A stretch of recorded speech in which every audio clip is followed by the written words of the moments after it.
year is 517 BCE, and an old man is leaving. He isn't fleeing, he's simply going, and what he understood about forced effort is the exact thing your calendar is hiding from you right now. Wuwei isn't the absence of action, it's the absence of forcing, and the difference between those two things is everything. By the end of this video, you will understand why feeling rushed is a forcing problem, not a time problem, and you will have one practice you can use on Monday. The problem you can't schedule your way out of. Your phone buzzes before your feet hit the floor. You haven't brushed your teeth yet, but you're already behind. That sinking pull in your chest isn't merely busyness, it's rushing. Think about the last time you sat down to answer 3 quick emails and looked up an hour later with your jaw clenched and your shoulders pinned to your ears. You didn't finish the emails, you didn't even remember what you read, you just rushed and you didn't know why. If that sounds familiar, you're not alone, because this is happening in every office and every bedroom right now. Psychologists have a name for this sensation, and it isn't poor time management. They call it time famine. Time famine is the feeling of having far too much to do and far too little time. And the strange part is that it has almost nothing to do with how many hours you actually have free.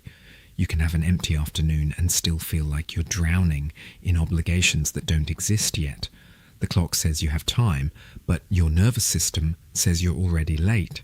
A 2013 Huffington Post article about this exact feeling reached 7 million views. People clicked because this feeling is everywhere, and it feels like a personal failing when it's really a shared condition that nobody names honestly. You're not the only one lying awake at night, listing tasks that won't matter in a year. Cardiologists spotted this pattern even earlier. In 1959, Maya Friedman and Ray Rosenman published a paper in JAMA where they coined the term hurry sickness while studying type A behavior in heart patients. They noticed these patients weren't merely busy. These people were chronically urgent. Impatience gripped them even when no deadline existed. They rushed through tasks that didn't need speed at all. The doctors called it hurry sickness, and they watched it eat people's hearts from the inside out. Hurry? Sickness is that compulsive need to push through every action quickly, even when speed doesn't serve any practical purpose and actually wrecks the work. Now here is what most people miss about rushing. The more rushed you feel, the more your own brain betrays you. In 2022, a study in Acta Psychologica, reference PMC 9506568, found that perceived time pressure directly impairs cognitive control. Your planning and self-regulation crumble when you're frantic, because some part of you believes that rushing harder will magically create better results. It won't. Rushing never has. Your calendar isn't the enemy. The color-coded blocks and the notification pings are just tools. The psychological state you drag into every meeting is the real problem, not the schedule itself. You can block every hour perfectly and still collapse by Wednesday afternoon if you bring hurry sickness to the schedule. You can't organize your way out of a state that lives inside your body. But here is where the story gets stranger. This problem isn't new. It's 2,500 years old, and one man watched an entire civilization destroy itself with the exact same forcing pattern. The man who left because the empire wouldn't stop forcing. The year is 517 BCE. The road out of Luoyang stretches west into dust and silence. Lao Tzu served for decades as the royal archivist at the Zhou court, and he watched something most people never see up close. He watched decades of political overreach, forced control, and empire-wide exhaustion pile up until the state itself gasps for air like an animal caught in a trap of its own making. He carries a few scrolls and the silence of someone who has seen enough damage to know that more talking won't fix it. He isn't fleeing in panic, he's simply going, because staying has become impossible. For a man who understands what forcing costs in the long run. At the Hangu Pass, the gatekeeper Yingxi stops him. This isn't an arrest. This is a request from someone who recognizes that the most dangerous thing in a kingdom isn't a traitor with a sword, but a wise man who walks away. Yingxi wants the teachings of a man who is leaving the world of power behind, and what comes out of that conversation is the Tao Te Ching. 81 short poems on the cost of forced effort and the strange power of letting things move on their own without your thumb pressing down on them. The story goes like this, and tradition holds that these events happened. Historians will debate the historicity forever, and that's perfectly fine because the narrative power doesn't depend on whether every single detail is documentable in a court record. Some stories are true because they happened, and others are true because they keep showing up in every civilization that tries to force its way to greatness. And what it reveals is wuwei. Let me be concrete about what this is, because it has been misunderstood for centuries by people who think spiritual means lazy. Wuwei isn't passivity. It isn't sitting in a cave waiting for the universe to drop groceries on your lap while you nap. Wuwei is the absence of forcing. The action is real, movement happens, and work gets done. But there's no longer a self standing behind the movement, watching it, trying to wrench its outcome in a direction that the self has already decided is correct before the work even began. You're not pushing the river, you're swimming with it, and the distinction changes everything about how the work feels. You chop the wood, but you don't grit your teeth and dominate the axe with your ego. You write the code, but you don't white-knuckle the keyboard while screaming at your brain to perform faster than it can think.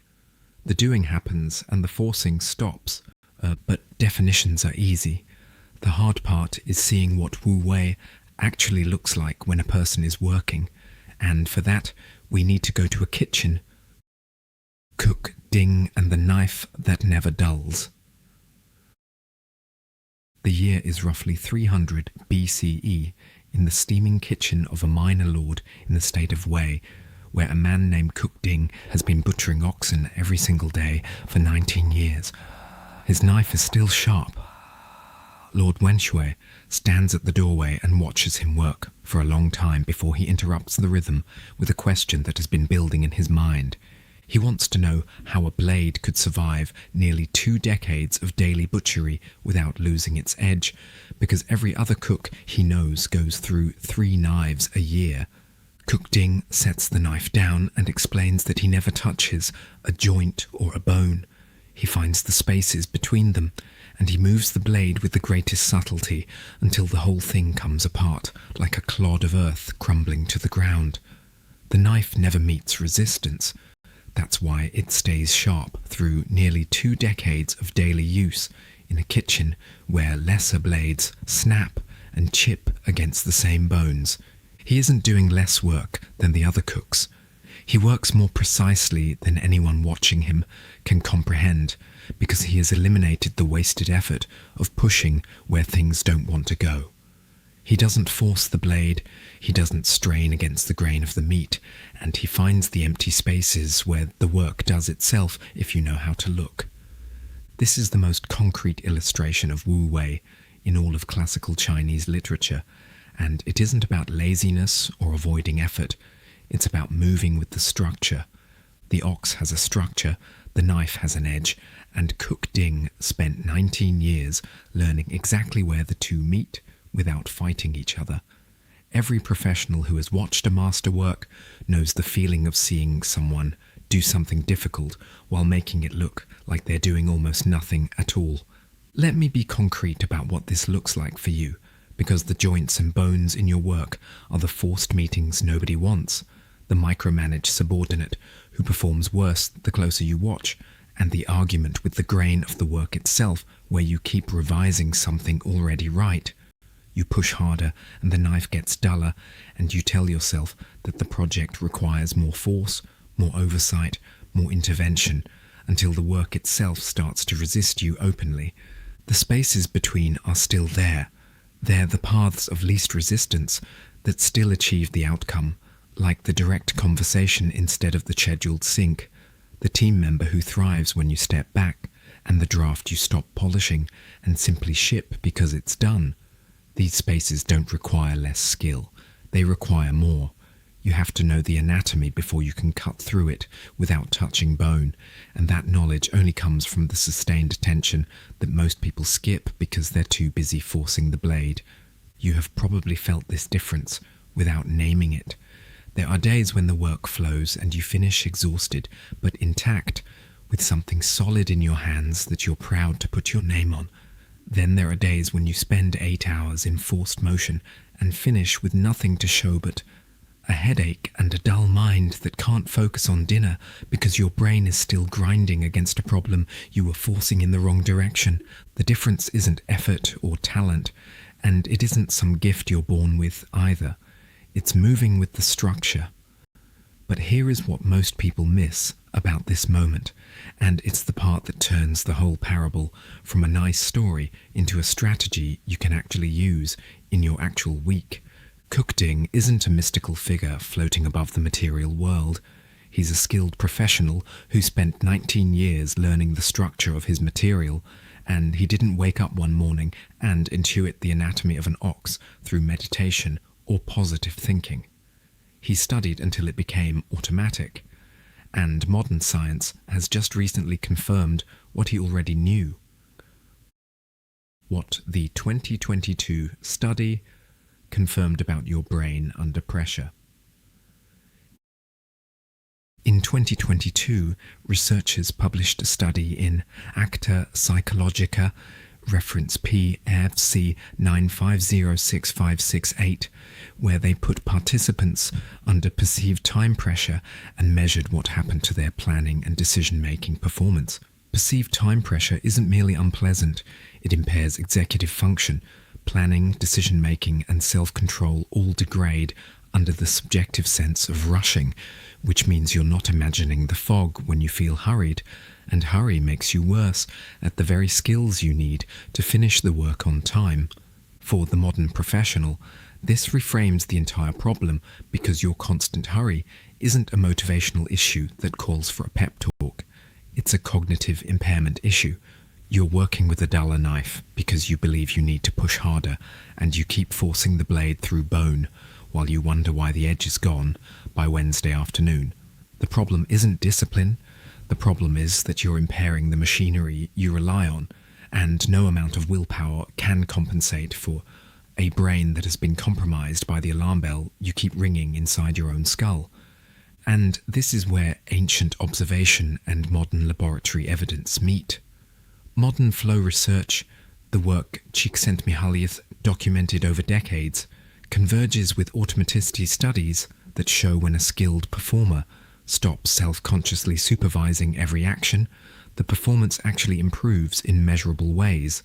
The self-watching is the resistance. Edward Slingerland explored this in his book Trying Not to Try, where he mapped the modern scientific parallel to wuwei and showed that two separate traditions describe the same state with different vocabularies but identical observations. I know what you're thinking, and it's the same thing everyone thinks at this point, because you've got a presentation on Thursday and you can't simply flow your way through a deadline. This objection is fair. Wuwei isn't about eliminating deadlines, and it isn't about pretending that your client doesn't expect the deck or that the report doesn't have a timestamp agreed to 3 weeks ago. It's about eliminating the rushing. It's about eliminating the psychological forcing that degrades your capacity to meet them, because the deadline is real, but the panic is optional in a way that most people never consider. The client expects the deck, the report has a timestamp, and you can meet Thursday without the internal alarm bell ringing every 12 minutes because you have learned to distinguish between the external requirement and the internal panic. The alarm is optional. That's what dulls the knife, not the deadline itself, not the work itself, not the natural structure of the task you're actually facing when you sit down and look at it without the fog of manufactured urgency. So we have the ancient image of the cook who never dulled his blade, and the modern confirmation that your brain works better when you stop forcing it. But here is where most people get stuck in the actual application. The Instagram trap, what wuwei isn't. Wuwei is the most misunderstood concept in self-help, and the misunderstanding is costing you more than ignorance would. Let me be concrete about what it isn't, because every single one of these traps has a podcast episode and an Instagram carousel ready to lead you into it. Trap 1 is passivity. Wuwei isn't sitting in a cave waiting for the universe to drop groceries on your lap while you nap. Cook Ding wasn't napping. He was working more precisely than anyone watching him could comprehend, and his knife stayed sharp because he paid deeper attention, not because he checked out. That isn't the same thing as doing nothing. Trap 2 is the idea that wuwei means doing less work overall. It doesn't mean doing less work overall. It means eliminating the wasted effort of pushing, forcing, and self-conscious supervision while you maintain the actual output that matters. You don't do fewer emails. You stop white-knuckling the keyboard while you write them. You don't skip the meeting. You stop entering it with your jaw already clenched and your mind 3 conversations ahead of the one happening in the room. Trap 3 is the belief that wuwei is a mood you can catch like a cold on a good morning. It isn't a mood you can catch, it's a skill that develops through deep familiarity with the structure of your material, exactly as Cook Ding's knife skill developed over 19 years of handling the same anatomy until the path became automatic. You can't meditate your way to wuwei. You earn it the same way any professional earns mastery, through sustained attention to the thing itself until the forcing drops away because it's no longer necessary. Trap 4 is surrender. Some people hear effortless action and imagine a person who simply accepts whatever happens and refuses to push back against bad circumstances. That isn't what this is.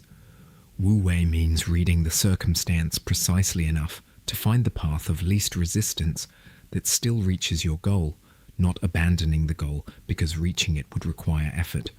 The goal stays, the forcing goes. So here is what wuwei actually is. It's action so fitted to the situation that it requires no psychological resistance. The effort is real, the movement is real, the work is real, but the internal state of forcing has been removed. Think about the forced email you have been rewriting for an hour because you're pushing for a tone that the recipient won't notice anyway. That's a joint, and your knife is dulling against it. Think about the micromanaged project where your team performs worse the closer you watch. Think about the argument with a colleague where you keep pushing for a specific outcome instead of finding the space between your positions. These are the joints and bones. These are where your knife dulls. So, let me be concrete, because philosophy is useless if you can't use it on Monday. Here is exactly one practice. The Cook Ding audit, one practice for Monday. Before any demanding task this week, take 5 minutes. Identify the 3 points of resistance where you're currently forcing the knife against bone. Then identify one path through the spaces, one way to achieve the same outcome with less internal resistance. Here is what that looks like. The meeting that could have been an email isn't a joke, it's a joint. Find the space, send the memo, offer a 10-minute call only if the reply needs it. You have saved 6 people 40 minutes of forced attendance, and you haven't sacrificed the outcome. You have simply stopped dulling the blade on a bone that didn't need to be cut. The project you're micromanaging is another joint. Find the space, identify the one decision that only you can make. Delegate the rest with a clear deadline and no check-ins. The work doesn't get less attention, it gets the right attention, which is the only kind that ever produced good results. Your team doesn't need your anxiety in their inbox. They need your trust and a single date they can plan around. The conversation you're dreading is a third joint. Find the space. State the problem plainly in the first sentence, instead of building a case for 20 minutes, while the other person braces for impact. The direct path is the space. The elaborate setup is the bone. The most difficult conversations fail because the forcing starts before the real subject even arrives in the room. I know what you're thinking. This sounds like it takes more time, not less. But that 5 minutes saves the 20 minutes of forced, inefficient work that rushing would have produced. You're not adding time. You're replacing dull knife work with sharp knife work, and the difference isn't marginal. It's the difference between finishing exhausted and intact, or finishing exhausted with nothing solid in your hands. This is a skill, not a mood. The first few audits will feel awkward, like trying to write with your left hand. The 20th will feel obvious, like remembering where you left your keys. You're learning the structure of your material, exactly as Cook Ding learned the anatomy of the ox. The knowledge accumulates, and the forcing falls away because it's no longer necessary. This isn't about relaxation. This is about precision. The goal isn't to do less. The goal is to stop degrading your own executive function through the psychological state of forcing. The deadline is real, the work is real, the panic is optional, and the option is yours. But the real question isn't whether you can try this once. The real question is whether you're willing to stop measuring your commitment by how hard the knife feels against the bone. The harder you push against the nature of something, the more it pushes back. Not as punishment, simply as physics. And 2,500 years ago, a man leaving an exhausted empire already knew it. Drop a comment with this. Tell me where in your life you're currently forcing something that the situation isn't asking for. I read everyone and subscribe. We go this deep every week. Because the work that matters has never needed more effort. It has needed less forcing.